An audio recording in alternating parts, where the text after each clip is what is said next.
GWAGWALADA is a story of a determined young lady who wanted a better life and a better future for herself, but she allowed circumstances and condition of her well-being to determine her living. Susie, as she was fondly called, was the Jagaban of the streets, the only name that makes people panic and stagger whenever it is being called or echoed. She was always involved in one commotion or the other on the street, and eventually she met Sadiq, a long-time classmate and a lover, during one of her street episodes, and he was perplexed, wondering how she ended up a street lord.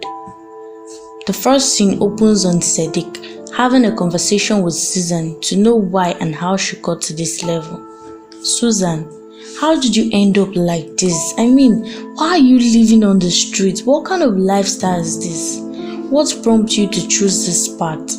I need an explanation on how you ended up this way, and you better have a good reason for it. Susan narrated her experience to him with a flashback on how it all started. On a sunny afternoon, a young, beautiful and vibrant girl, filled with hope, dreams and aspiration, was walking down the street on her way home from the market, soliloquizing to herself on how her life is going to look like. Unknown to her that she was being monitored by Solo and his gang. She was still lost in thought when she was interrupted by one of Solo's gang. She totally ignored them and made an attempt to walk away when she was seized up by the guys ordered by Solo and was taken to an uncompleted building where she was sexually assaulted by Solo. Few days after the incident, Susan was still physically, emotionally and psychologically demoralized and traumatized. Her friend stopped by her place to pay her a visit and noticed she was not her usual self, and she explained her encounter with Solo and his gang to them.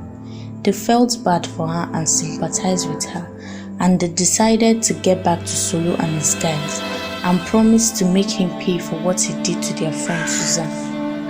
And I don't see a sleepy now. Oyibo man talks say if you can't beat them, then you have to join them. And I guess that was what she did. She actually joined them. The next scene opens on Susie, the Jagaban of the streets, fully armed with her guys on the bike. Let's take a quick guess to know where they are headed to.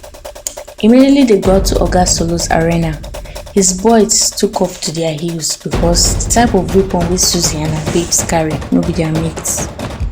Oga Solo was shivering with fear as soon as he saw them because he knew that they won't take it easy on him, and Susie said to him, "Oga Solo, my guy, you know say ba, you been dey feel like say your voltage high, but me I wan let you know say your speedometer no dey accurate at all. And as it be so, I am going to send you to hell. But once you get there, tell the devil to wait for my return." And guess what? Of course, he was shot and he died on the spot.